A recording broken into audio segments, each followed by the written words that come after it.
Thank you everyone for joining us for this webinar on collaborations in lighting, directors, programmers, and designers presented by Rob Koenig. My name is Laura Lawrence and I'm the Global Marketing Director at Harman. Just a few things before we get started. Everyone on the call is muted to keep down noise levels during the webinar. However, there is a chat function where you can submit questions to the presenter and they'll try to answer as many questions as possible. This webinar is also being recorded and the link will be made available a few days after this presentation. We do have a number of other webinars taking place over the next few months for audio, lighting, video, and control, and we'd like to encourage you to take a look at the different webinars in our Learning Sessions workshop series on pro.harman.com, as well as visiting Harman Professional University to see our many on-demand and certification courses that are available to you for free. And now I'd like to introduce you to Rob Koenig, the presenter for today's webinar. With 24 years of experience in live entertainment, Rob has worked as a touring lighting director, programmer, associate designer, and designer for rock, punk, metal, alternative, and hip-hop shows, as well as theater, dance, trade shows, television, film, and inspirational speaker. Joining Rob on the call today is Harman's own Brad Schiller. Brad has been involved in automated lighting for over 30 years. He is a self-described lighting geek and is employed as a business development manager for Martin. And now I'm going to pass the mic over to you, Brad and Rob. Thank you. That was an amazing introduction, Laura. I really appreciate that. Good morning, Brad. Hey, Rob. Great to see you this morning. How you doing? Oh, very good to see your face. I miss your face. Yeah, I miss you too. It's been a long time. You know, we've been together. We've known each other, I mean, for a long, long time. And long time. Your 24 years seems like they just flew by. But I know you didn't just suddenly appear on the scene and start working for Metallica after me and Butch. I know that didn't happen. So I want to talk to you about how you got to that point and got to where you are now. What I remember is that you started off humbly as a piano player, and you wanted to be a sound guy, and you wanted to do something in the studio as an engineer, and then you wised up, and then you got smart, and you were like, you know what, I want to be a lighting guy. But I don't know how you discovered that and how you decided you wanted to be a lighting guy and how that proceeded. So let's start there. The lighting guy thing happened by pure accident. I wanted to be a studio engineer so badly when I was growing up. You buy records, I'd study the liner notes and who all the engineers and the producers and everything were. So I went to wholesale for that purpose. I wanted to be a studio rat. Once I got out of wholesale, trying to get a job in a studio in Florida, a studio anywhere, somebody literally had to die and move into the afterlife. Because once I got a studio job, nobody ever left these positions. So I started doing live audio. Didn't do it for me, didn't trip my trigger. But there was a small sound and lighting company out of Orlando that needed a new lighting guy because theirs was moving on to what was Bash at the time. So I gave it a shot.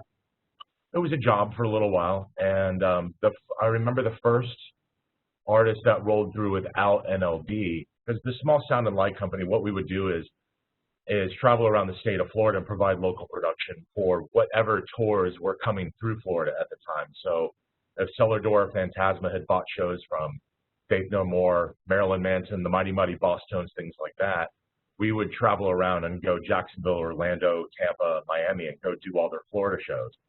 Go back to the shop, re-prep the rigs, put them back into the 24-foot box truck that we had, stacked floor to ceiling, 3 of us in a cab, and then go to the next round of shows. The first time that lighting I really fell in love with lighting was Space Hawk was rolling through Florida. They didn't have a lighting guy, and I got to do the whole show. And that really set the tone for what I wanted to do. That was the day that I realized this is what I want to do. About a year later, I found myself on the road. Starting off, it was the band had just graduated to their first bus from a van and trailer, so they could afford also to have another piece of personnel come on, and these guys were old friends of mine from Florida. It was a band called Matchbox 20. It sounds glamorous because now they're a household name, but at the time, it was all the band, all the crew, and a trailer behind the bus, and that's where I started. After that, I got to do Deep Purple for a little while, which was great. Amazing experience for a young guy. And then I moved into, I stayed at home for a while because we had just had our daughters, so I moved into working out of the House of Blues. Worked at Very Light in Florida for a while, a couple other lighting shops. And then back in '01, felt I needed to get back out on the road again. So started back up and right back into van and trailer and single bus tours like that. Did a lot of those for years with Better Than Ezra, with Lit, with Papa Roach, Ministry, with a lot of acts of that caliber and that nature, doing lots of clubs and theaters for many years. So that was kind of the humble beginnings there. Very cool. Yeah, it sounds like you were very busy through all that. Very busy. Very, very busy. So then you moved on and you're now doing some of the biggest shows in the world. At what point did you feel you became a success at this lighting gig thing? I think the day that it really hit me, because you work and you work and you work, and things are just going along, and sometimes you take a moment and look around and go, this is a pretty big arena, and it kind of hits you. The day that it really hit me was 2017. Metallica was starting up the worldwide U.S. stadium tour, and we had pulled up to, I forget the corporate name of it now, but what was Mile High Stadium in Denver. And the previous year I had done the Guns N' Roses tour as programmer and director. And up on Mile High Stadium, they have banners wrapped around the entire top of the building, and they're giant. And over here was Guns N' Roses, and 2 over was Metallica. And that really gave me quite a charge to go, wow, I've just worked on in the past couple of years 2 of the biggest rock and roll shows in this decade. If you had told the 15-year-old kid that was at home that he'd be working with those acts when he was listening to them in his bedroom, I never would have fathomed that. That one really hit me. That one really got to me. Very cool. So one more question before we jump into your session, because I'm excited to see your session and hear all that. What is one key skill that you can relate back to that you think has been very essential part of your success? One key skill that you've learned along the way that you can point back to and go, you know what, this really helped me be successful as a designer, as a programmer, as a lighting person? I think, and this is something that I'm going to touch on a little bit later in the presentation, but I think the #1 asset that you can have is being upfront and being honest, owning up to your mistakes. And this is something I want to chat about a little bit later in the presentation, certainly. But just being a very honest individual. You can have all the skills in the world, but if people are uncomfortable around you, if people consider you to be untrustworthy, and if people consider you to be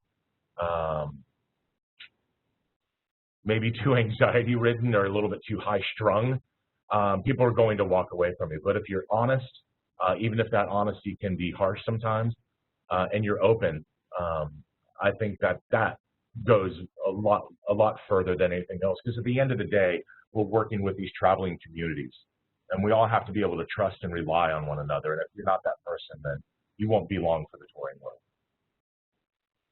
Right, I agree.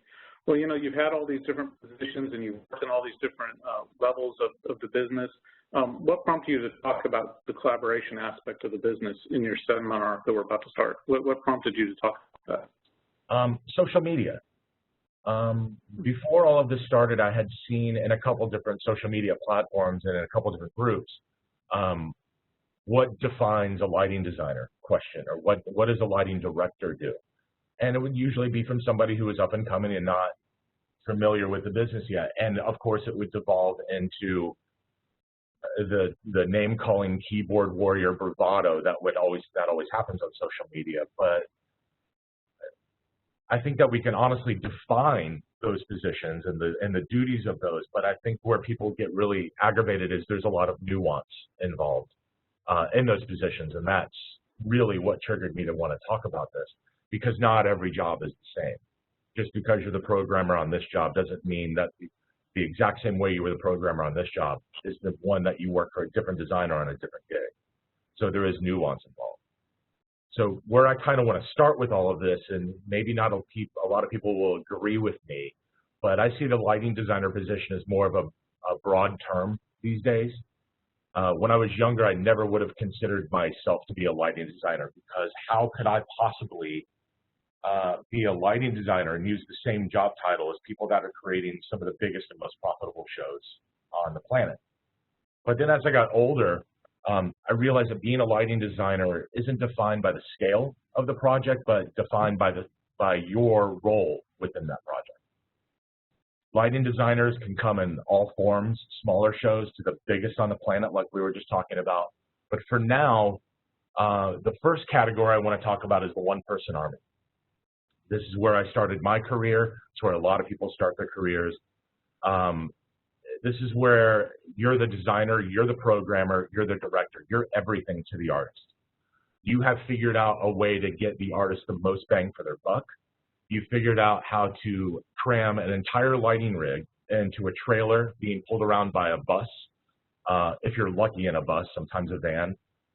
You're packing all of your gear all around the back line, the monitors, the t-shirts, because that's the only way the band's making money. Attempting to make sure you don't put too much weight in the trailers and blow tires, which I was guilty of once. Tying power into boxes that nobody should ever tie power into, and having to carry around a third more distribution power, because at some point you're going to have to tie power into a single phase or a delta box. And by the way, I want to give a little shout out to Eric Price's workshop on how to design shows for that level. It was very well done, my friend, very well done. So when you're doing this, you're traveling around in the same vehicle with the artist, and you're potentially starting to establish a long-term relationship with that artist. So the scenario goes like this. The band's gaining some steam. Things are going really well for them. Their much anticipated record comes out. Their popularity excels very quickly, and management says, we're going to bring in a designer. And ouch, that hurts. That hurts to the core, because the band and the management may not really even truly understand what you've been doing this whole time, designing these smaller shows for these smaller environments. But now the band's going to theaters and maybe arenas, and they don't really understand what you've been doing. So a designer's been brought in. You've been working with the artist for some time now. You've had a lot of time on the road to learn your console. You know it like the back of your hand, and they haven't said that you're fired. They want to keep you. You're now going to be the lighting director for the artist. And as much as you feel like you're going to be stabbed in the back, this is going to be a great learning experience for you if you don't blow it. The new designer that comes in, you're going to be their best asset. Don't let this move discourage you, especially when you're up and coming. You haven't been fired. They want you to stay. They trust you. They feel like they can put a lot of faith in you. So it's okay to play the hand that you've been dealt, and given some lead time with this, you might be able to even discuss with management and the artist who that designer is going to be. This will open up a lot of opportunities for you, very obviously, because now you get to work with someone that you respect, that you love their vision, and you want to bring that vision into your artist show. You may learn a different way to look at color. You may learn different ways to deal with timing. Musical moments that maybe you didn't hear before in the music, different ways to use key lighting. There's a lot of different things that you can learn in this scenario. In turn, if you welcome them in, you've now created an ally and someone who may enjoy collaborating with you once you discover each other's work ethics. And in the future, you find yourself on different projects with them. If this seems a little bit too far-fetched for everybody, I have been witness to this scenario in some shape or form at least 3 times in my career and watching this happen. And I've also seen it to where the original designer who was in the clubs, who moved to the director position once the other designer came in, has now moved back to the designer position, because now the band and the artist is so confident that you're there for them, that you're their best asset, and they need to put you forward now that they kind of understand more of the business and how things work. So utilize this moment. It could actually be very beneficial to you. So that kind of brings us to the lighting designer, the full-fledged lighting designer. As your career evolves, you may want to take on this role, and you may not. And I know this is also difficult for people to understand, but there is a distinct possibility that you may not want to do this. I know many directors and programmers that have decided not to design shows. It's not what they want to do. It's a costly role. Many directors and programmers I know have chosen not to do this, so it's very difficult to exclusively dedicate your career to design work. It's a very subjective piece of work. For myself, I really enjoy sitting in all three seats quite a bit. I really enjoy being able to pull from inspiration from different directors, different programmers, different designers, and I really have grown to love the collaboration process of what we do. When you do find yourself starting to design shows, if that's the path you want to take, pull from the knowledge of when you were working in the clubs and when you were working in the theaters. The smaller shows teach you how to build lighting systems. You need to work with the budgets. You're working with the size of the rigs to make sure that you can fit it in on a daily basis with such widely varying stages. The power requirements of your show. You as the designer become the conduit for the artist to help paint a picture of what they're trying to convey emotionally. And it's a very subjective role being a lighting designer. And it's one of the things I really love about the art of what we do. If you are inspired by the artist, the job may come to you very, very easily. Whereas if you're not very inspired, you may have to pull out your bag of tricks a little bit more. I really love that we can take 10 designers, you know, Brad, you and me can go into a room at some point and have completely different outcomes of the same music, the same show, the same lighting rig, and have completely different looking shows. That's really what I love about what I do. The role is very subjective. Once you've been hired as a designer, where do you start?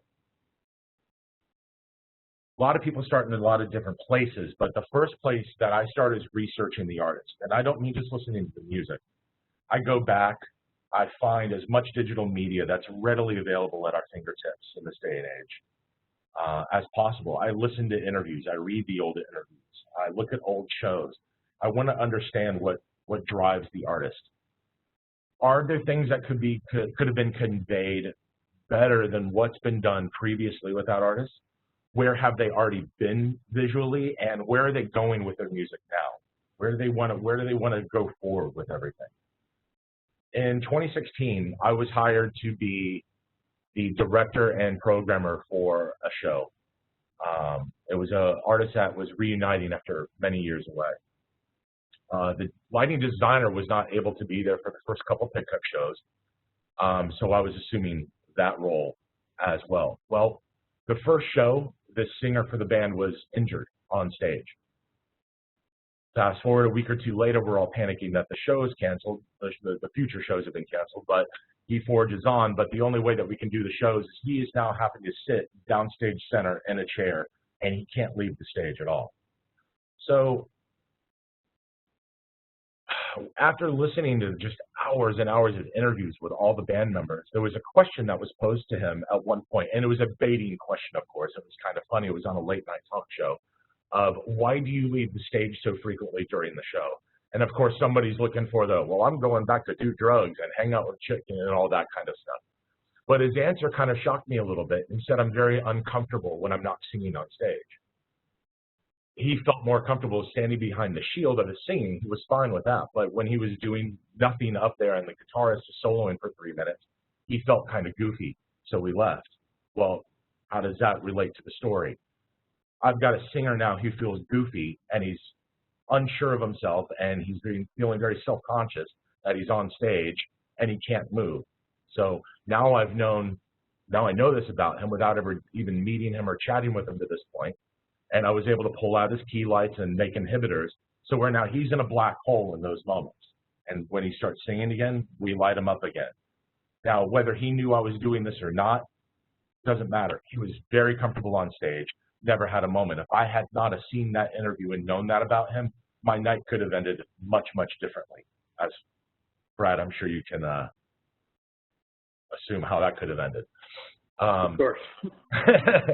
Another time, I was working with a female hip-hop artist, somewhat familiar with her music, but I was also researching her and listening to her interviews. And during her interviews, when she would make a joke, she made the sound with her mouth that I thought was kind of peculiar. And then I started watching live shows, and she's doing the same thing on the live show.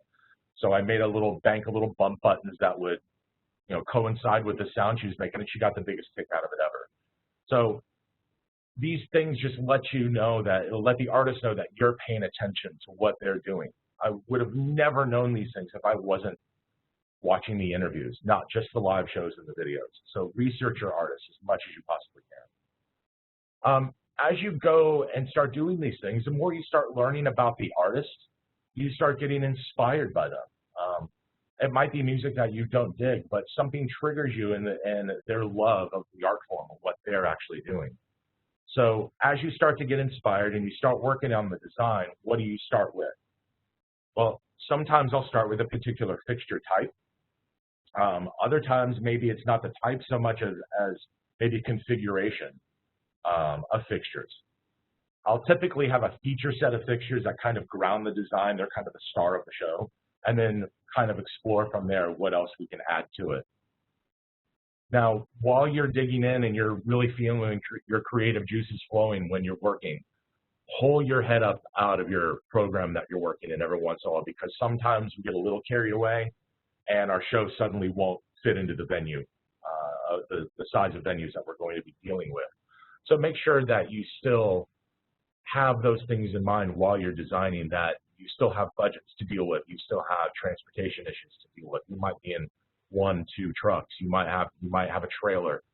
So just make sure that you're still working within the realm of reality. You might already have a vendor that you're going to be working with. You might have a list of vendors, but while you're in this process, feel free to begin speaking with those people and the vendors to start getting an idea of your costs, of your labor, of your power requirements that are needed for the show, to make sure that you're maintaining the scope of the project and ensure that you still are in the ballpark of reality. Flexibility with fixture types is key. When you're working with a vendor, you might have a fixture that you really are pounding your fist about because this is the light for the show. But when you're working with your vendor, you might run into some caveats with that, so you have to talk to them. So for example, if I want the new Era 800, new fixture from Martin, might not be readily available, but he has got his friend in Michigan that can rent that light to you. But now you've just driven up the cost of the show because that light has an overhead on it, and now he's sub-renting. There's flexibility involved here. Okay, so you go to the vendor and you say, what do you have in stock? Well, it turns out he's got a bunch of quantum profiles in the shop ready to go. Those have been an asset of his for a couple of years. So will that serve the purpose of the show? Can you be flexible? Can that light now, does it drive down the cost of the show because he's had those lights for a couple of years in his shop? Can you pass along those savings to the artist? Are you capable of now augmenting the rig because you have saved some money on all of this?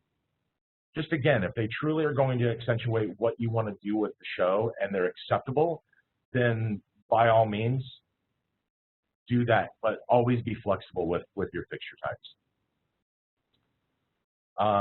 And one last little thing on fixture types is I do find that sometimes the fixture types don't necessarily match the shows. So I would also say just be very careful, because if you're doing a band that is maybe older in stature, a full LED show might not work for that artist. And understanding that a lot of us folks still kind of want to go to that, maybe a tungsten look or maybe a discharge look, but make sure that your fixtures feel right for your artist. Speaking of the artist, as the designer, you're going to be collaborating with the artist quite a bit. You get into production, the rig is prepped, the rig is flown, production rehearsals are starting, you've done some work in previs at this point, things are moving along, and then somebody comes up to you and go, hey, the bass player is going to sit up with you and program overnight. I really enjoy doing this, and I know a lot of people don't. And the first time that it happened to me, I very much so was like, oh, I can't believe this is going to happen. And there's two reasons why. First off, I was being a parrot of what I had heard previous. Oh, I can't believe the singer was up with us all night last night building cues. And the second reason was I wasn't taught yet and hadn't learned yet that the show is not yours. They've hired you to convey their show. The show belongs to the artist. So I kind of understand why people get a little discouraged from that, but I truly love being able to sit up with the artists and having them help me convey the visual representation of the art that they've spent all of this time creating. You get to paint the picture of what the music looks like in a live environment. The video director gets to do the same thing and put up a video on YouTube and convey what they want to see visually. They should most certainly have a say in what they want to convey in their show. Some of them may not ever do this with you, but when it does happen, enjoy it. It's a fun moment. It's a good moment. Perhaps before, the reason they want to do this with you is they've been wronged by a previous designer. Maybe the previous designer wasn't able to convey the visual presentation that the artist wanted. Maybe the designer also felt that it was their show, not the artist's show. But as I say this, I also want to make sure that we don't sit around and bash the previous design team, whoever that may be, if it was a one-man army or if it was multiple people. Let's exercise a little bit of decorum when it comes to this. So the artist may come to you and say, I don't think that this was conveyed last time, can we try? Bashing the previous design, it's not becoming. You don't know what things came to bear. You don't know if there was budgetary issues. You don't know if perhaps the designer was a friend or a relative that did lighting and wasn't able to pull off the job. Just simply let them know that you'll certainly address those concerns and see if you can convey that better for them from the previous design. As your career progresses, you might be able to work with bigger artists, bigger budgets, and you might also be able to afford a programmer. When you can be afforded a programmer, I highly recommend to utilize it. Your console skills after touring with all of these artists may be second to none, but having someone be able to drive the machine for you is a very freeing experience. You can get up, you can walk around, you can look at the show from different angles. You can have meetings with the management and the artist. You can talk to your crew chief about different tasks that need to be taken care of. You can have some interdepartmental meetings and make decisions, and all the while your programmer is continuing to build the show. As long as you've delegated properly to him, he can continue to work. He can clean up the show file, things like this. And just remember that don't get too bogged down in myopic scope of the show. You are not an island unto yourself. You are part of a bigger machine. So make sure that you keep those interactions up and delegate to your programmer. There was one particular show that I was brought in on at the last minute. The show had been off for some time. The lighting director had been ensured that nothing had changed in the show. And just a few days before he got the time code, he went to go look at the show file. And the band didn't really understand this, but in the break, all of the time coding had changed. They had added 7 new songs to the show.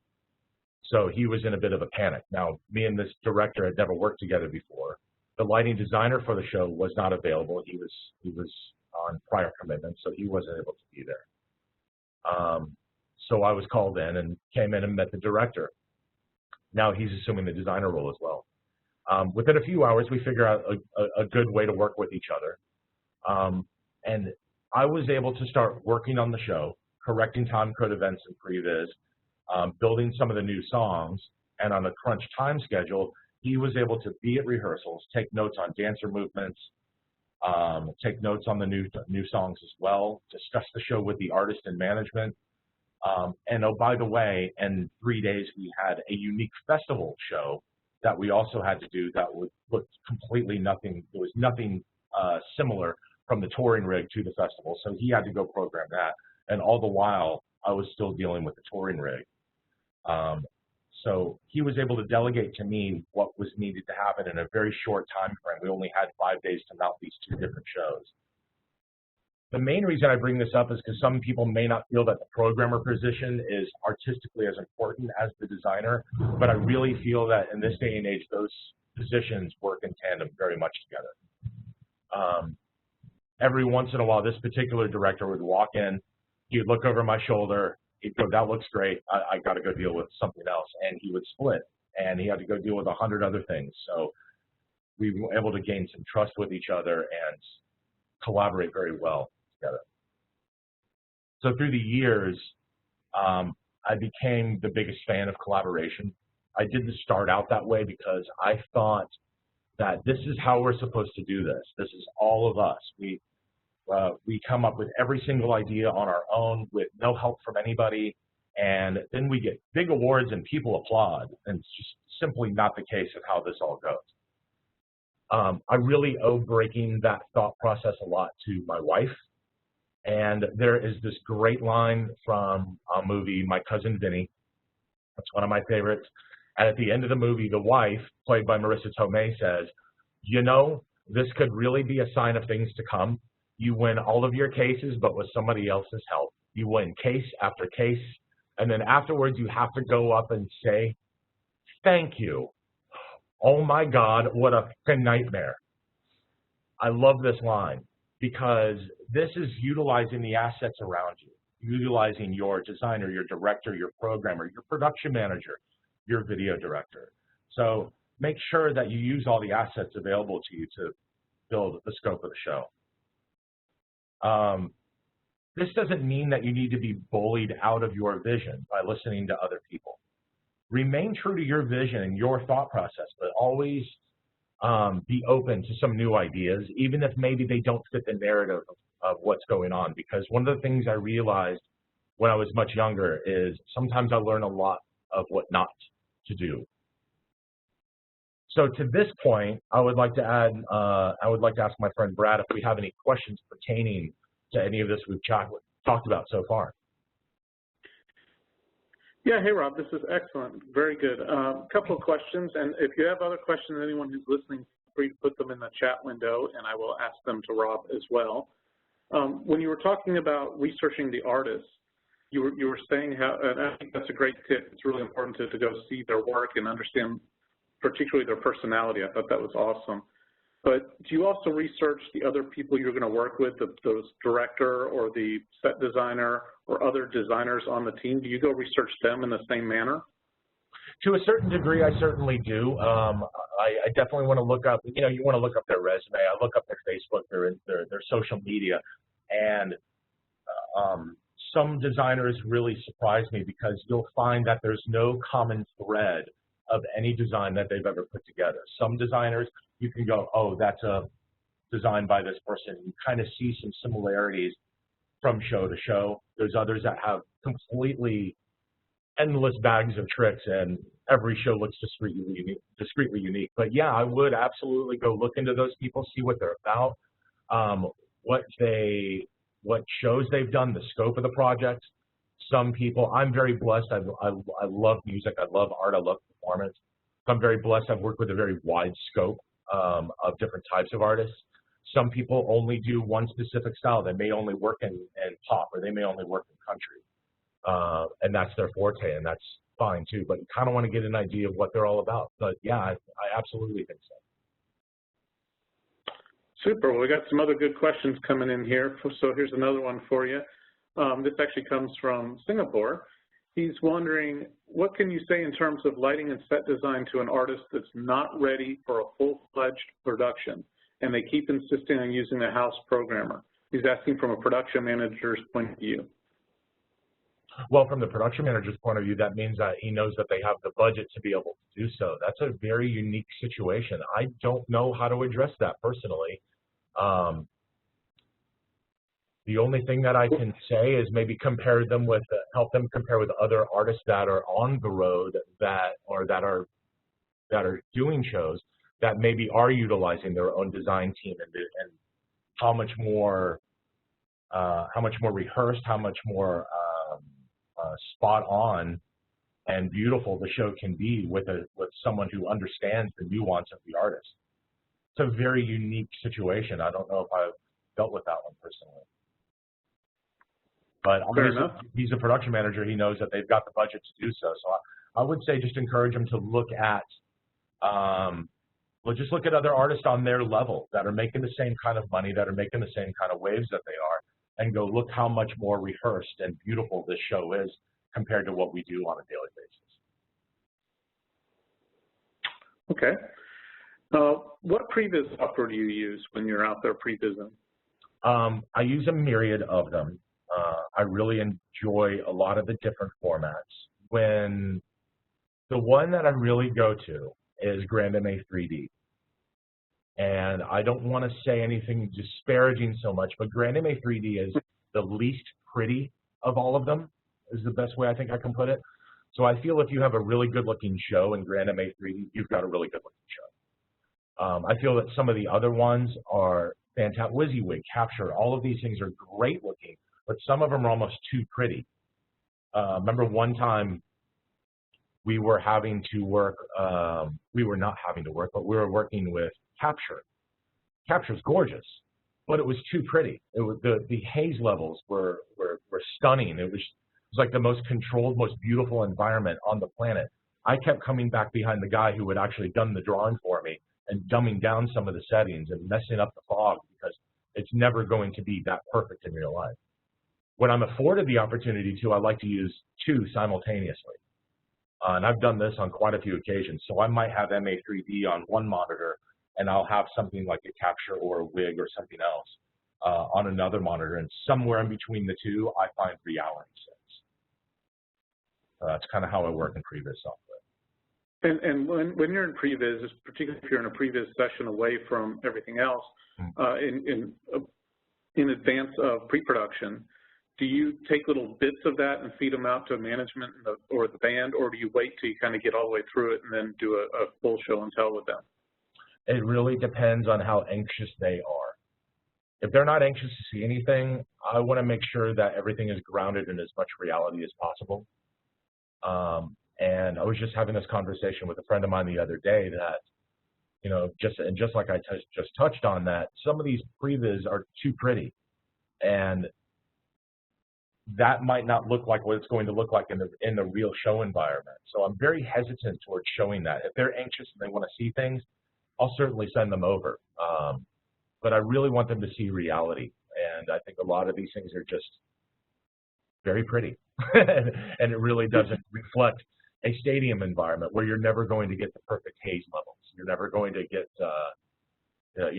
that perfect environment of that perfect beam traveling all the way from the stage 300 feet out, you know, so I'm very hesitant towards that. Gotcha. When you're putting together a show as a designer, do you try and do something unique in every production, and particularly if it's the same band going out on subsequent tours? And is it hard to decide what to propose as that unique element? Yes to all of that. I think that every record cycle, you know, most bands tour on record cycles still, but every record cycle, you want it to look different than the last one. You want the programming style to look different. You want the rig to look different. You want it to be as unique as their new music, their new art. So yeah, you most certainly want to change it up for them. I've also seen it to where they don't want to spend a dime. They like what they have, and they just want to keep rolling the same thing over and over again. You can't convince them otherwise. That's rare, luckily, but most bands want to see something new on each tour that they do. I know that for Metallica, we were running two discrete shows at the exact same time on the same touring cycle, our stadium show and the arena show, and really there was very little cross-pollination between those two shows. A little bit of video content, but that was about it. And I'm sorry, what was the second part to the question? Oh, sorry, I was listening for the other ones coming. Where are we? Up here. Oh, is it hard to decide what to propose? Yeah, because sometimes you might be able to come up with 2 or 3 different thought processes of how to do the show. But I think once you lock into an idea, it is very hard to shift gears that maybe they didn't like what you proposed as much as you did.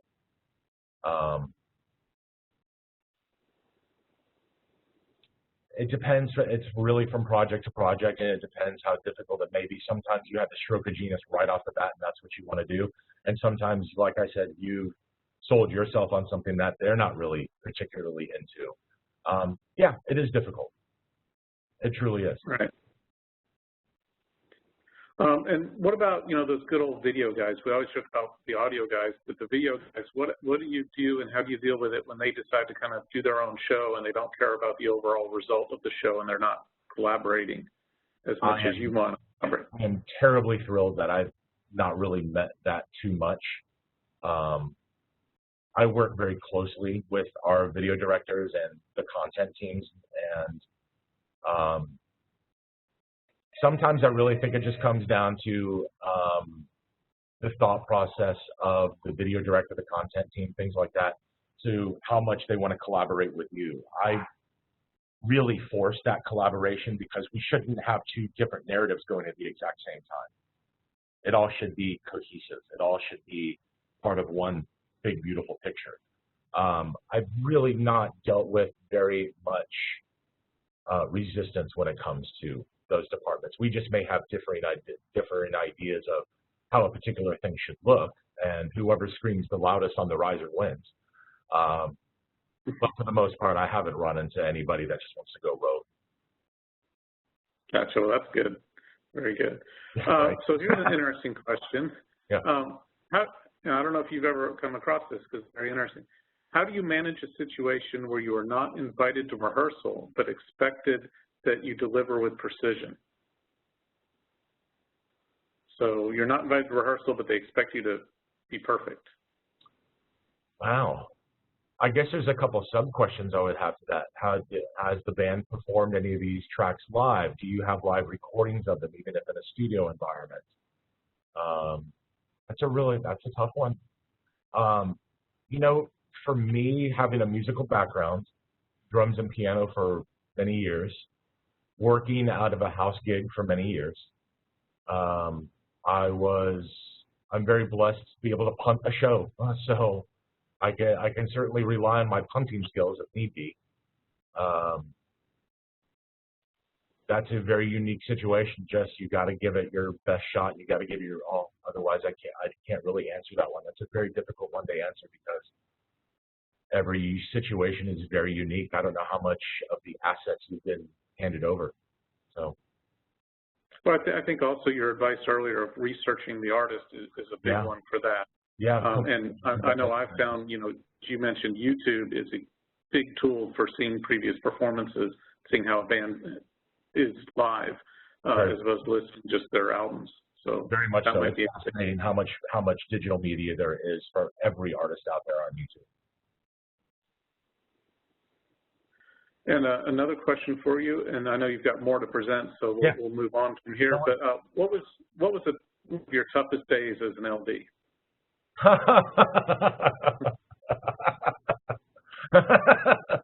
I'm laughing because there's a lot. LD meaning designer or director? It says that's LD, so we could say designer because you've been talking about designer in this section. Let's do that. Let's talk about designer. What was my toughest day as a lighting designer?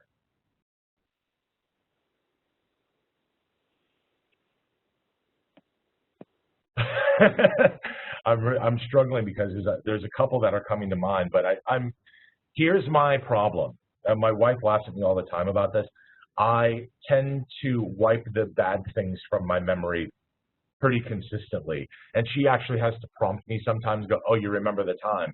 As I just don't like to dwell on them. I don't think about them, and I put them aside.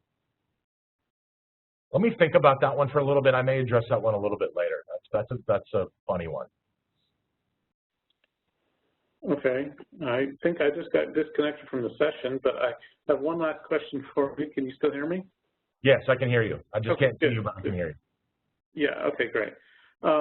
So one last question, then we'll let you continue on. We'll go back to talking about previs. Yeah. Do you see studio time and previs rigs as an essential thing in 2020, or do you think programmers are happy to work overnight all the time? Well, first off, I don't think anybody's happy to work overnight all the time. But I think as the previs software gets better, as it becomes more reactive, previs is definitely going to be the wave of the future because it's so costly to put up the rigs and have the crews and the hotel rooms and everything like this all congregate in one area. So if you can spend 10 days prevising and only 2 or 3 days of pre-production, and I know that what I just said is a little bit pie in the sky for larger shows. Smaller shows, you may have 2 days if you're lucky of previs, and then you're loading it on show day. Previs is definitely going to be the biggest wave in the future because it's the most cost-effective way to put together the show. As the Previs software gets better and better, you get lied to less and less by the software. It's becoming more and more of a reality, whether it's the beam shapes and the go-go patterns that are put into the lights, the beam spreads of different fixtures. So yeah, Previs is definitely where it's at, and I think everybody would love to be able to work during the day in 10 to 12-hour days and not have to go in at 6 or 7 o'clock and work around the clock till the sun comes up. Most definitely, especially when you get on the stadiums, because there's no choice on a stadium show. Let's do the overnight.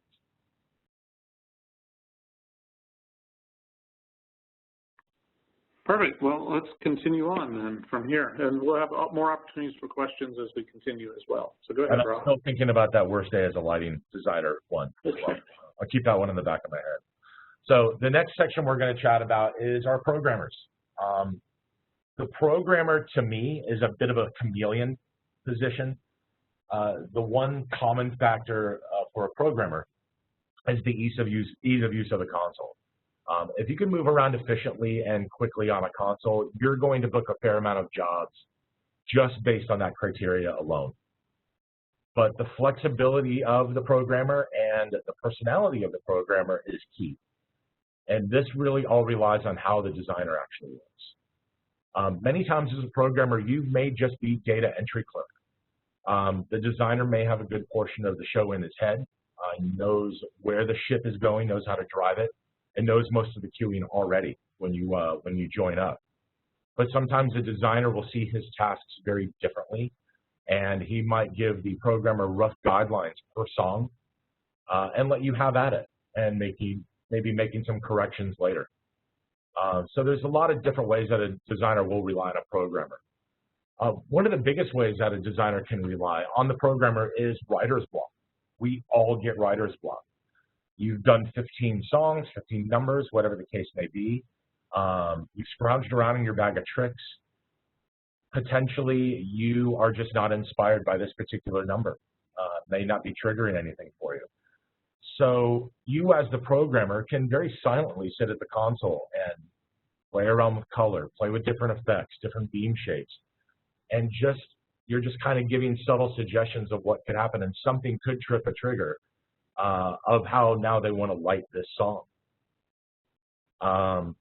Something may just jump out at them and just be the perfect fit. Maybe you say that this number, I got this one's inspired me. I'm walking away for a little bit and I'll tackle this one. Sure. So you're now a massive help to the designer, not just being the data entry clerk. Working with your programmer and working with each other for the first time, you'll start to develop a shorthand, and this will come over time. And what I mean by shorthand is a language that you both understand. One time I was working with a designer,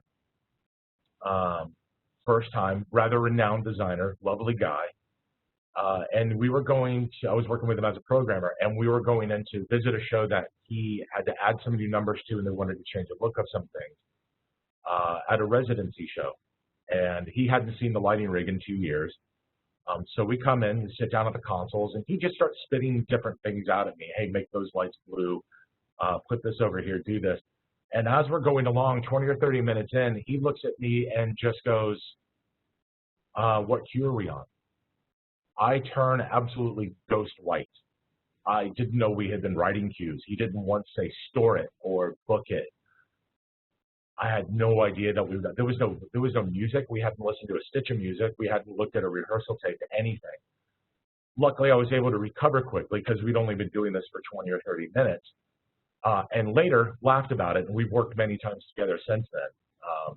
But that was a very big learning moment for me, and asking the question of how do we do this together? How do you talk? Let's sit down and just kind of go over all of this, and don't be afraid to ask those questions. And I got to tell you, there's sometimes with that designer and a couple others, we barely talk anymore. We just go with it, and we've developed that relationship. We understand each other's thought processes.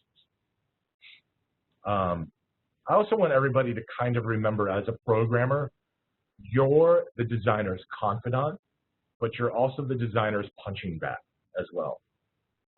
When the designer has to leave for 2 hours and go to meetings, this is your time to clean focuses, clean the show file, Maybe keep blasting through some different material if you have the time to do so.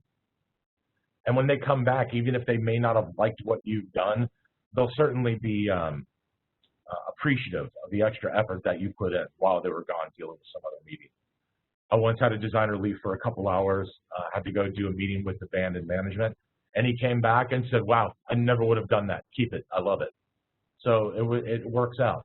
So you're definitely in an inspirational position to help out a designer, most certainly. That pretty much wraps up my programmer section. Brad, did you have any questions pertaining to programmers, or should we move on? Or probably. I just got myself back on the system, so okay. Give me 1 second here. That was weird. My internet just went away. All good. So let me ask you this question while I'm looking for that. Yeah, there's some coming in now. So what's your favorite thing about being a programmer versus being a designer? I know you enjoy both, but I'm not asking you to pick one over the other, but what do you enjoy about being a programmer as a favorite thing? The designer is really the hot seat when you're in pre-production. And the stress levels are usually high, and people might yell and scream and tell you they don't like anything you've done or anything like that. One thing I like about the programmer position is being the support for the designer, being a second brain at problems that he may run into. I also enjoy being able to inspire a designer.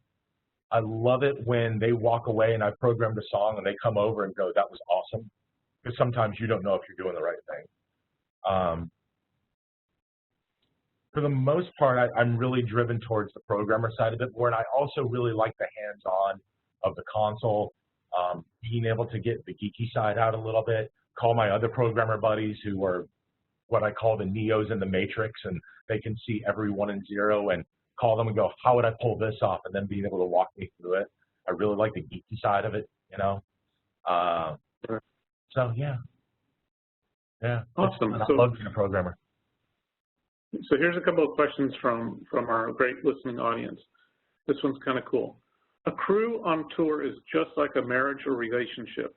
The same way the relationship takes more effort the longer it goes on, same for a touring crew. What strategies do you utilize to keep things going month after month, year after year, tour after tour?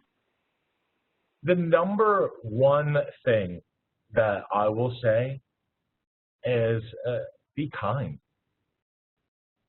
Being kind goes a long way with your crew. When your crew has had a miserable day, you walking up to every one of them and just saying thank you means the moon to these guys. You know what I mean? They don't ask for much. You know, they just want to be fed and they want to be able to work properly and safely. A thank you goes a long way. One, you know, you say this, one specific show day comes to mind. It was at MetLife Stadium. It was springtime, but the temperature had plummeted into the 20s. It was rainy, it was icy, there was sleet, and they were having to load in a stadium show. And it's no other choice but to forge on. And these guys, they were dying. It was a miserable day. I remember we had quite a few riggers on the call, and the local riggers were quitting because they are up in the air. It's obviously even colder and windier up top. Their hands are turning into claws. They're coming down and having the down riggers kind of warm up their hands. Some of them quit. They know we're not doing this anymore. Our rigging staff had to jump in and start pulling points. And just that night, just pulling them all to the side after they had warmed up and showered and just saying thank you. You guys crushed it. I cannot believe that you made it through that day because it was miserable for these guys. Those guys don't want to leave my side just because I say thank you. You know, it really just being kind just goes a long way. Awesome. The next question I really like, I'm not going to tell you who it's from, but it's from somebody you know, and you'll probably guess when you hear the question, but it's awesome. Okay. Given sound boxes are more difficult to position for correct coverage, do you feel the lighting system should give up prime real estate? I know exactly who that is. That's funny. That is funny. Him and I have actually had this debate many times, and my feeling is most artists,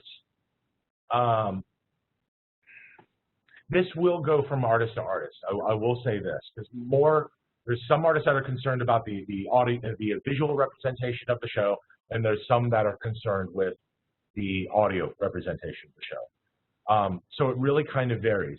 But I will say this, that when working on an end stage show, we as designers know where the PA is going to land within a few feet. We absolutely know where that's going to land. So we should take that into account as we're designing an end stage show. My friend there is probably referencing an in the round show. And this is where you can get into some caveats, because there is no set way to put up audio or lighting, for that matter, for an in the round show. So there's a lot of compromise and debate and back and forth that has to go into this. I'm very understanding of the audio end, having started off in audio, so I understand that sometimes their placement is key. But I also know that a lot of the technology that they have at their disposal allows them to steer things a lot better than say 20 years ago. So when they try to pull a little bit of the wool over my eyes, I know that there's some flexibility on their end, let alone on my end. So as long as you guys play in the sandbox well together, you're going to come up with the right solutions. Awesome. All right, here's another one. When you find yourself with a new programmer, do you secretly get them to do a few things that you know how to program to see how they will work or cope? Yes. Must be fun to program for you. Well, but yeah, I do it because somebody that you and I both know did it to me when I first started programming for him. And right. the first words out of his mouth is when we started the song was, "Make me an endless waterfall." Now, I had only built one or two to that point, and I learned it from a guy, I want to say, at some festival in like Germany. I saw this effect. He had built it. I want to say it was on a MA1, and he had built the effect. I'm like, how did you do that? And he put the effect on a thumb drive for me. I was like, oh, this is so rad. But but yeah, there's definitely a few things, because it depends on the job. And how deep I need somebody to be, like I was saying, a Neo in the Matrix. Sometimes I need that data entry clerk and someone that's going to actually just do what I need them to do. Sometimes I need somebody that's sitting next to me to give me a little inspiration. Sometimes I need somebody that's going to make loads of things of automation all talk to each other. Well, it depends on what you need from that programmer. But yeah, I will most certainly give them a couple interesting tasks to accomplish and see how quickly they can do them. There's I came from the school of guerrilla warfare, so there's a lot of things that I'll do differently, and there's a lot of programmers out there that are the most amazing programmers on the planet, but they're so surgical in what they do, they end up being slow. And a lot of the times on these compressed production schedules, you don't have that kind of time to play with. So that was the long answer. The short answer is yes. Right. And tying into that, when you are working as a programmer, where do you go to find information and resources to help you become a better programmer? That's a really good question. I go to the companies quite often. I learn from them. I learn from the reps. A lot of these companies have great service teams. They also post up a lot of YouTube. And the number one thing that I'm going to say is don't be afraid to ask the question. I know very few programmers who aren't willing to share their knowledge with other programmers. I have called guys. I've had something in front of me where I didn't know how to accomplish it, had the designer walk away, pick up a phone, call another programmer buddy of mine, ask him the question, and bam, they get me through it really quickly. And by the time the designer has come to sit back down, it's already been done. So don't be afraid to ask the questions. There's no shame like not knowing how to do something. You know what I mean? We all have to start somewhere. Just to ask the question, learn it, and apply it. So fellow programmers is a big asset. Yeah. So when you find yourself as a programmer or lighting director, do you set the system up to make it easy to take it into a festival from the get-go, or do you do that at the first festival point? How do you deal with the festival side of our life? That's a very, very, very good question. It all depends on the artist, what they're carrying, what you're going to be doing. If you get the itinerary and you see that there's a bunch of festivals and you talk to the production manager and yes, we are taking in our system, Absolutely. But you need to start from the beginning, and you need to figure out the routing and where this thing is actually going. Maybe those festivals are just fly dates. You're not carrying a system. Maybe it's forced that you have to use the house rig and you're not bringing anything but maybe a floor package. Depends on scenario to scenario, but if you get that itinerary and you see that you've got arena festival, club, arena, theater festival, you definitely need to take all those things into consideration. I had one show where it was a finger design, but I kind of made it look a little bit more like a spaceship, and it was a total of 8 fingers, starting from short to long over the canopy of the band, and low to high. But then I was able to program it in a way to where the stage is narrower, take off the last 2 sections of truss. The stage is shallower, take off the upstage sections of truss and start there. And program it accordingly so where if you had to make those manipulations with the rig, there was no problem. So a bunch of lights sweeping to a guitar player, making sure that I had certain groupings of lights doing that. So today it was 12 lights, but tomorrow in the smaller environment, it was only 6, but that's still happening. So look at your itinerary first and make those judgment calls from there. Talk to your production manager. What are we doing on these shows? Are these fly dates? Are we bringing the entire rig? Are we going to replicate our system at their show? So once again, communication is key. Yes, definitely. How much do you rehearse to run a show live? Does your piano playing background help you to be precise when playing cues to music? My piano playing and my drumming background are very helpful. Having a musical background, I think, is very important to me. I know a lot of musical people that don't have a musical background of playing an instrument, but I think having certainly a love and a passion for music goes a long way. But yeah, my keyboard playing, first off, all my independence work, you know what I mean? So being able to manipulate and get around the console quickly, especially if you're doing a punch show, definitely helped me. Understanding mood, understanding rhythm, understanding time, different time signatures, all of those things that having a musical background really have helped me. A lot of people joke when I program a show, I'll have a director come up to me every once in a while and go, "You're a drummer, aren't you?" And I'll chuckle about it because I make sure all those little drum hits and everything get hit.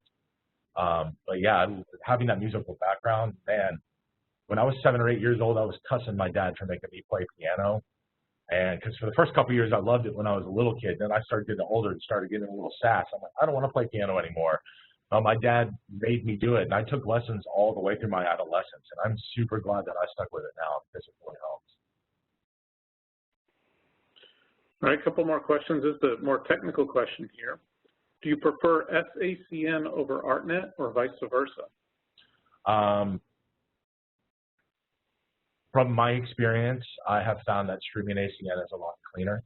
I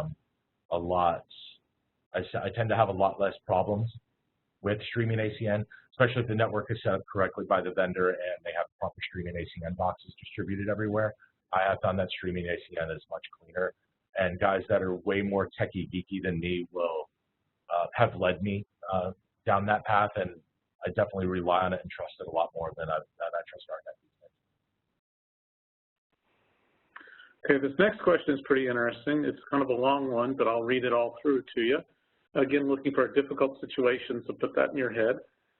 Can you name a difficult situation or situations both as a programmer and as a designer that were tough? Times where as a programmer you had a tough time dealing with an LD and how you overcame it, and then the opposite as an LD when you had a programmer that was tough to deal with, and how did you overcome it? Have you ever been in a situation where being fired was the only way out? Yes. I was working on a show to save costs. We had brought in a lighting package. It was being filmed. I was the director of the show. There was another designer, and so we were filming a show. It was in Canada, and we brought in a augmented lighting package to light the audience. Now, I'm on my console. We only have a day of prep. I'm setting up my things. I'm getting my focuses done. We have automation on the show. I'm doing my thing. I'm isolated in my own little world. and I hear the designer make a call over the radio that I'm going to front of house to kick somebody's ass, and I did not know what this was pertaining to. I'm looking around. I kind of look over the programmer next to me who's dealing with the audience package, and there is not a palette stored. We've been there for 8 hours. There's not a color palette. There's not a pan tilt palette. There's nothing. There's no cues. There's nothing has been stored at this point. And I'm a little mortified at this point. And apparently this guy was the best local MA programmer. And everyone had sold us on this guy. He was quickly fired and asked to leave the building because he hadn't done anything in 8 hours. So now I am doing both in 2 separate networks in this show and having to set all of this up myself. Pulled it off? Yes. But yeah, that was not a great situation. Somebody who had sold themselves as a programmer and they barely knew how to turn the console on. And this is why for so many years I was so reluctant to call myself a programmer or call myself a designer, because I wanted to make sure that I understood the scope of what I was calling myself before I jumped right and go, 3 days at MA school. I'm a programmer. Well, not really. You haven't had any real world experience yet, so. I've worked with a couple different difficult designers as a programmer and as a lighting director.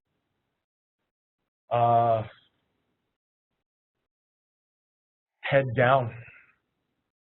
You want to finish the job. You don't want to quit. They may be not exactly the kindest person on the planet. They might be making things way more difficult than they need to. So you just remember at the end of it that there's going to be a check that comes to your house, and you can forget about all of this later. It can be very difficult sometimes, especially with long days, especially somebody who's talking down to you, which I don't appreciate. Nobody really appreciates that, and I certainly don't try not to do it. Of course, we all get caught off guard. But you just power through it the best as you can. If they're being difficult, then stop communicating so much with them. Just go back on what I was saying earlier, just be the data entry clerk. Fine, you've got this, tell me what to do, and we'll just get through this and be done with it, and you and I never have to work together again. Just power through it the best you can. Don't throw a fit, don't yell at anybody, don't make a scene, just get through it. There's that being kind again. Very good. Very much so. So one more question on this section. Who are some of your biggest inspirations, designer and or programmers? Okay, that's pretty easy. Designers. I've worked with them a lot over the years, these guys, and they're 2 of my favorites. Butch Allen is at the top of that list. I think he's an incredibly uber talented production and lighting designer. He's also somebody who knows how to be kind on a job site, knows how to drive people and how to get the best out of them. I've learned a lot over the 17, 18 years that I've known him. He's been very instrumental in my career, and he's been very inspirational to me. I have a lot of love for that guy. Peter Morse, I think, has one of the best eyes in the business. I think his use of color is second to none. I've worked with Peter on bigger shows and smaller shows, and I just think he's got an amazing eye. He's taught me a lot how to light dancers specifically. Incredible talent. Phil Ely, absolutely love what he does. Phil Ely is rock and roll through and through. Obviously, my early years in Metallica, John Broderick, amazing. I was inspired by John for many, many years. Being able to work alongside Dan Brown and doing the production designs that he does and coming up with unique ideas for our artists is incredible. There's really a lot to name. People that I haven't been able to work with, Baz Halpin and his team of Alex Reardon, Tamlin Wright, blow my mind on what they're able to do. They're very inspirational bunch. Programmers, Joe Cabrera, he's the guy I call Neo in the Matrix. The next one right in line with that, Eric Marchwinski. These guys are amazing. I've known them both for a very long time, and I also know that I can pick up the phone, call them with a problem, and then boom, they're on it with me. Troy Eckerman, Brad Schiller, and Vicky Claiborne, and Benny Kirkham are the reasons I wanted to be a programmer. Yes, Brad, I'm throwing you under a bus right now, but the shows that you guys were doing, the kindnesses that you extended to me, the calm work demeanor that I witnessed with the four of you working on your shows was very meaningful to a young lighting director coming up the ranks. I remember very specifically Benny Kirkham. First time him and I worked together, I had seen him operate a perfect circle in Orlando, but him and I didn't met. I want to say that was a Willie Williams design. Don't really remember, but it was a great looking show.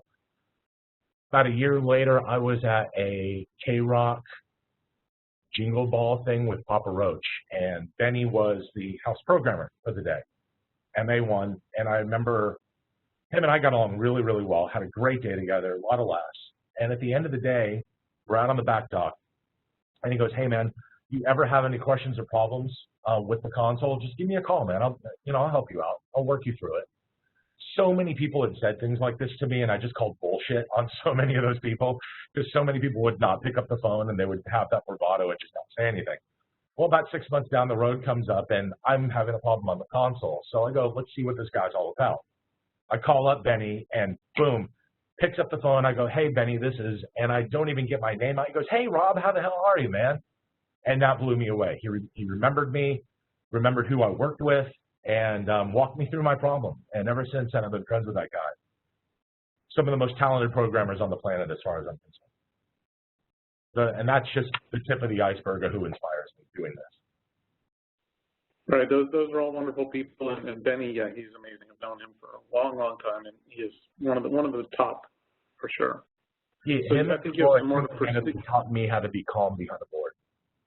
Yeah, those guys are just calm as a cucumber, man. Nothing bugs them. Just go, just go. It's just amazing. Yep. All right, I think you have a little more to say. Yeah, so we're moving on to our lighting director now. This will kind of wrap us up. This is a section that I'm very familiar with. I've been a lighting director for a very long time. The main job of the lighting director is to maintain the integrity of the show for the artist and the designer. You essentially are serving two masters as the lighting director. Your job is to ensure that the show is showcased the same way every night, night after night. You got to make sure the spotlights are correct, that your cueing is on time, making sure the focuses are spot on as possible. And for the most part, this really should come with no inherent problems. But there are some situations that you want to be aware of. Examples, and this is a common one, the artist may want to change a number in the show. They might want to change the look of a number. They might want to do different dancer blocking. They want to change the order of the songs in a show. Sometimes this can create havoc on a time-coded show, depending on how it's been set up. Things like this may come up. So as the director, you should make sure that you have enough console skills to be able to handle all of these things on a daily basis. Now, while it's not your job as the lighting director to question what the artist wants to do, that's more of the designer's role. If these changes do come up, you want to make sure that you communicate them with the designer. If the designer then takes issue with them, they can feel free to contact management or contact the artist directly to discuss it. But the lighting director is the one on the road dealing with the system on a daily basis and the artist's expectations. So decisions need to be made quickly to keep their performers happy. During the programming process as a director, make sure that you learn as much from your programmer as you possibly can. Just like we were just talking about, there's so many programmers that are willing to teach you and impart wisdom on you about techniques to get around the console more quickly. Work with them to ensure that your console is laid out efficiently and correctly with your own profile. This will help you get a lot more quick and a lot more efficient on the console so that you can handle those things on a daily basis a lot better. One piece of advice that I never had to learn, it was inherent with me, is don't second guess the design. It's not your province to do so. Don't be tempted to make a design for the show and show it to your buddy, the bass player. Your buddy, the bass player, then goes shows the singer, and the singer then goes shows the production manager, and then may show the management. And this will very quickly start deteriorating your relationship with all of those people, with the designer, with the artist, with management who placed all this trust in you. It's not the lighting director's place to say that the design is bad. Your immediate goal as the lighting director is to continue to work for the artist and the designer if you choose to do so, and maintaining the integrity of that design. And quick problem-solving skills are your best assets as a director. So, Brad, you and I talked on the phone the other day, and you brought up a scenario that I think I want to talk about. That's kind of sensitive. And this is, as a lighting director, being approached by the artist or management that they want to replace the designer on the show, and they want you to be it. This is a pretty sensitive little subject so that we're going to be chatting about. So when this happens, there's a lot of things that need to be evaluated. Every situation is different. There's no simple way to really qualify all of this, but the best advice that I can give to you if this will happen to you, I'm not even going to say if this happens, at some point in your career this will happen, is to make sure that they're not trying to simply figure out a way to save money on your back. The business of being a designer is a costly one. When you set up your business licenses and your corporation, the overall overhead of insurances, traveling while trying to find the next job that aren't reimbursable, programs that you need for drawings, for renderings, other fees that are associated with, say, if you don't draw your own stuff and you farm out that work, the fees associated with the renderings and the drawings.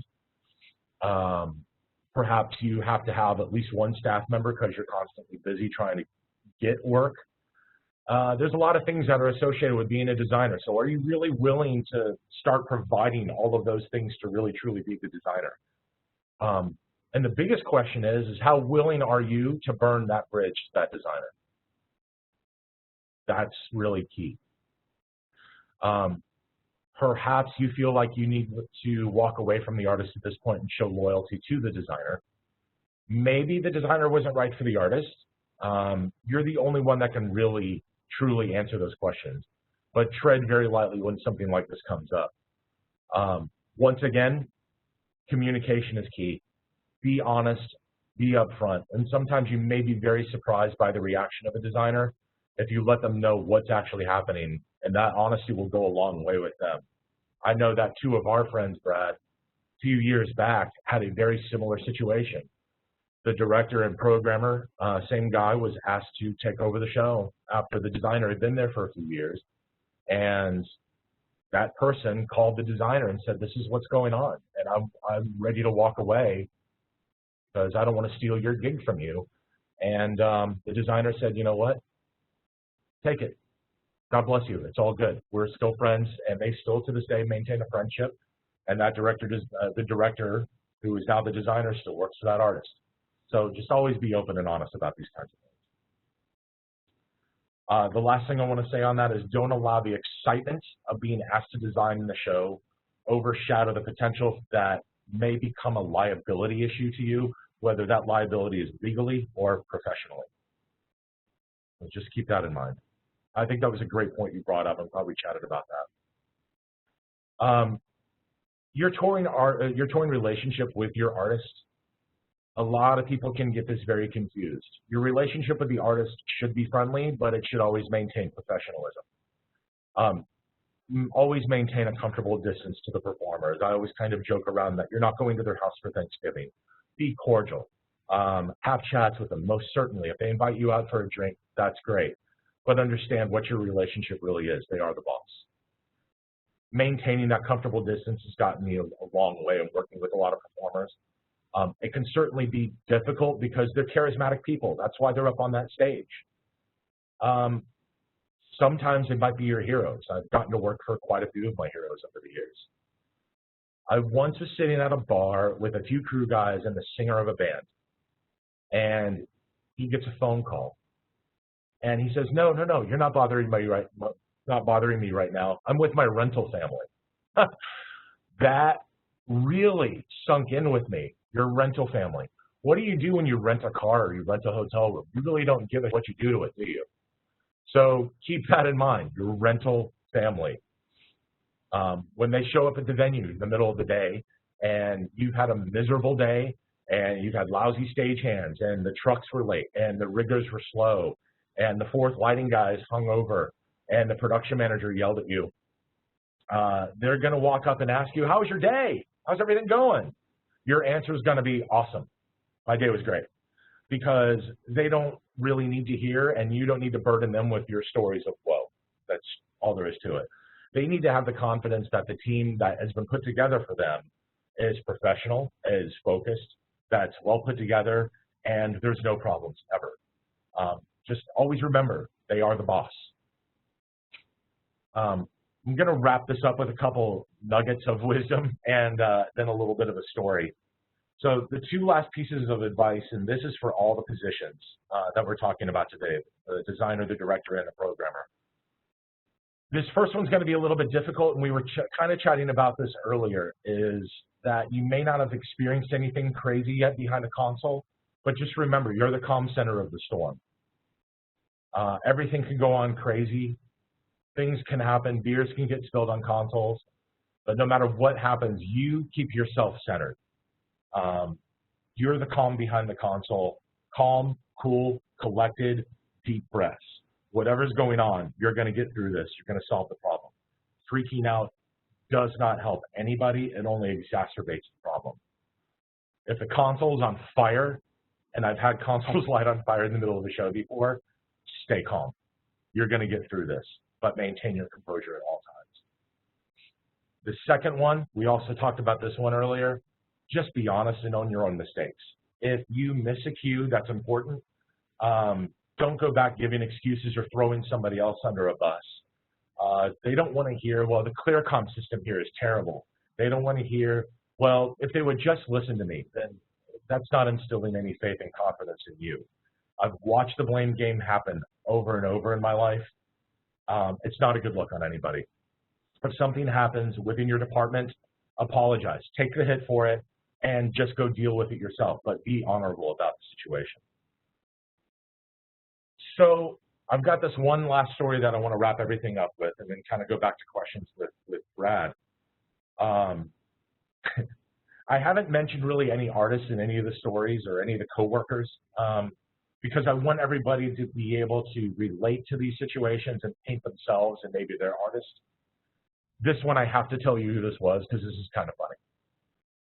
For many years, I've worked for Billy Idol. So this one tour we were doing quite a few years back, management decided in their infinite wisdom that we were going to start in Moscow. For anybody who's been to Moscow, it's not the greatest place to start a tour. You don't have the resources as readily available to you as maybe, say, Germany or Italy or any European nation. So it's already going to be a tough day. And of course, it is a tough day. My day consisted of a 120K rig that I found out at focus time at 3 o'clock had been hung backwards. So the spacers were on the wrong side of the truss. So only half the rig could be focused. The lighting crew not understanding the difference between did not understand the difference between channel and dimmer. That was a fun one. So I had to soft patch the entire rig to find out where everything was. So a lot of these things were happening throughout the day. So the fogger, the haze machine was a fogger, and this thing was about the size of a Volkswagen Beetle. It was enormous. So we were playing in an arena, so I had them park it 15 or 20 feet off stage and just haze this thing all day. During the middle of the show, this fog machine just goes rogue, and I just see a big pile of smoke rushing toward the stage. So lighting crew's nowhere to be found. So I go running back and I unplug the machine, and on my way back, I see the day-to-day manager and the production manager standing there waiting to admonish me for this. I just kind of give them, I'll deal with it. They go back. Billy is losing his mind, and as I watch this smoke cloud go across the stage, I hear through the PA Billy scream, "No more smoke, ever!" I, of course, die laughing, knowing that probably tomorrow I'm on a plane home. So I have to find a little levity in the situation. I go backstage, everyone is, it's not good. He is fuming. The day-to-day manager is wanting to fly me home the following day. Me and the tour manager have a quick chat. I'm like, listen, can I go just have a quick chat with him and let him know what's going on? Goes, sure, let's go. I go to the dressing room. He drops me off. He leaves. The wardrobe girl comes up to me and goes, he's not in a good mood. Good luck. She leaves, so now it's just me. So I knock on the door, and I hear him grumble on the other side of the door, and he's looking at me like he's going to kill me as I walk into the room, and he's just eating his after-show food. So I go, think quick. What are you going to do? What are you going to do to lighten up the situation? Now, I don't recommend everybody to do this, but why not? It's the last moment I might ever see Billy again. I drop to my knees, I grovel at his feet, and I start going, I'm so sorry. I'm so sorry I did that to you. And he starts dying laughing. And I get up after I've groveled at his feet for a couple minutes, and I go, Billy, we're starting the show in Russia. None of the gear is ours. I'm incredibly sorry, but do you think that after all the years that we've worked together, I would ever do anything like that to you intentionally? Of course not. And then he hugs me, and he apologizes for being so angry during the show. And we got through it. We ended up having a great tour, and we worked together for quite a few more years after that. So just be honest. Just own up to the problems, own up to the mistakes. You go deal with them later.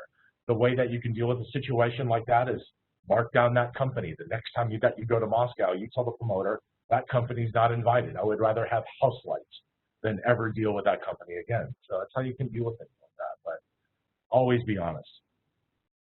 Last little thing that I'll say is just remember that when you make the job look easy, you instill confidence in everybody around you. But when you make the job look difficult, you make people very uneasy and very anxious. So with that, I want to just throw it back over to Brad. I want to thank everybody. That's my contact info. Feel free to hit me up if you want to. And I also want to thank the shots that I've been showing today, as we've been talking about sections, aren't relegated to any specific thing, but here's the incredible photographers that allowed me to use their photography over the years on my website and things. They do some great work. So thank you very much, everybody. Brad? Thank you, Rob. This has been excellent. I know I learned a lot during this, and it's always fun to hear from you, too. There's a great question that came in actually earlier, and I saved it for this proper moment. Mm-hmm. Have you used a formal resume during your career to apply for positions? You know what's funny right now is during this unfortunate time that we're sitting in is I've been updating my resume because I would say it's been a decade since I've needed one.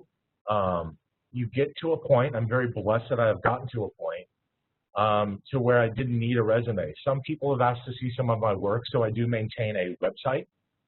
I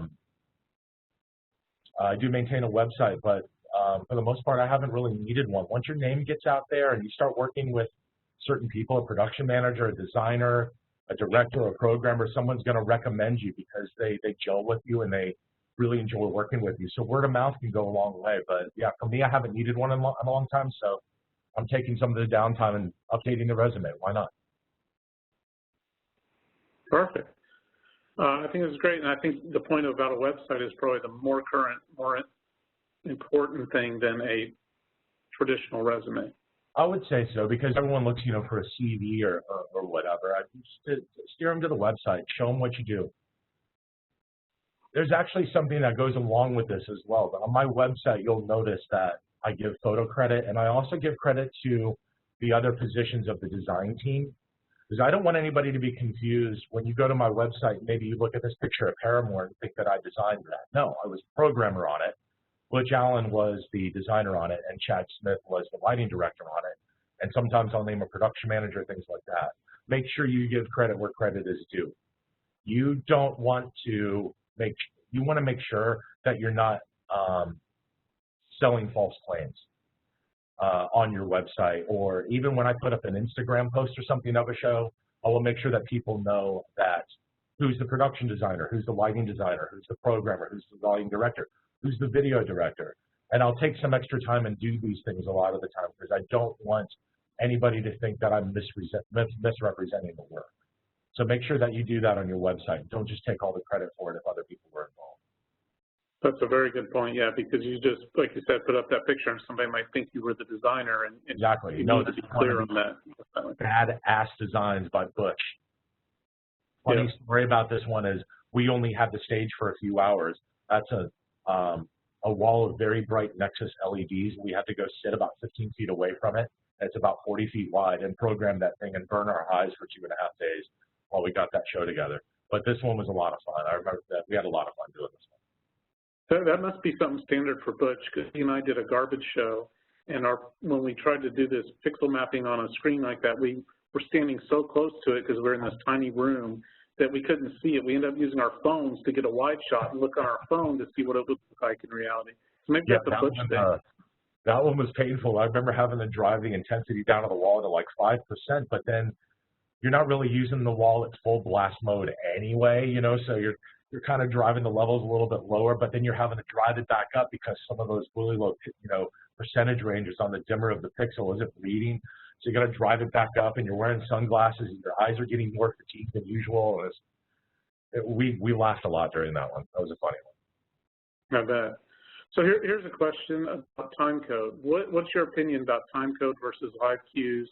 And is it always the designer's choice? Does it come from other angles? What do you think about that, and what advice do you give when it concerns time code versus live cues? I feel like the art of the lighting director that operates show is dying, just a dying breed. I don't see a lot of people operating shows anymore. I feel like I'm probably one of the younger ones that are still operating live shows. Almost every show that I go see now is time coded at least 80 to 90% with a few bump buttons here and there for people to play with. People like Cosmo and Michael Keller, our predecessors, running those shows. That's a dying breed. I personally, as a lighting director, have decided that I don't feel the need to go out and be a lighting director for a tour where there's a time-coded show involved. I don't feel like my time or my assets or my talent, not to sound cocky, is not utilized if I'm just sitting there and watching a status bar roll by. Programming a time-coded show is super fun. I really like doing that. I really like dialing all of those things and being able to get all of those little nuances. But I feel like time code has opened up avenues, and I relate this to what the studio environment was. You get 24 channels to work with in a studio environment. You have to make some serious decisions on how to structure the music and how to bust certain things together. So you get 24 handles on a lighting console, and you only have 10 fingers. How am I going to get around this song? You know, so for me, a lot of the time there'll be a master cue stack and then other bump buttons from there. And I know Cosmo, say for example, will do the same thing. And that's how you would operate a show like that. But when you start getting into time code, and I have this infinite number of tracks that I can record, shows start to look mushy to me after a while. There's a lot of times, unless you're seeing a team that really works with time code a lot, where you walk into a room and you watch a show and it's been time coded, and there's just so much going on because they're hitting every hi-hat, every snare, every kick drum, every guitar note, every vocal note, and there's so much going on. Where to me, when you're designing the show, maybe it's the guitar that's the important thing. Maybe it's the melody. Maybe it's the drums at this moment. Maybe it's the vocal line. You make those decisions based on the cueing of the show. But all of a sudden, you get this melange of gunk that's happening because every little nuance in the music has been time-coded. So I think people have to be very careful with time-code and realize that there's still an art that we want to convey, not just making sure that every hi-hat note is on point. Very true, very true. I don't know if that really answered the question, but that's kind of my feelings. No. So here's another question. Can you talk about working with a lighting designer and a creative director on a show, as if when you are the lighting director or programmer and there are creative conflicts? And I mean creative conflicts between the designer and the creative director, and you're the lighting director or programmer. If there's conflict between the designer and the creative director, or say maybe it's a production designer or whoever that may be, stay out of it. You know, you don't need to get involved in any of that. Like I said before, you're the designer's confidant, so he may come to you and go, "Can you believe what this guy wants us to do?"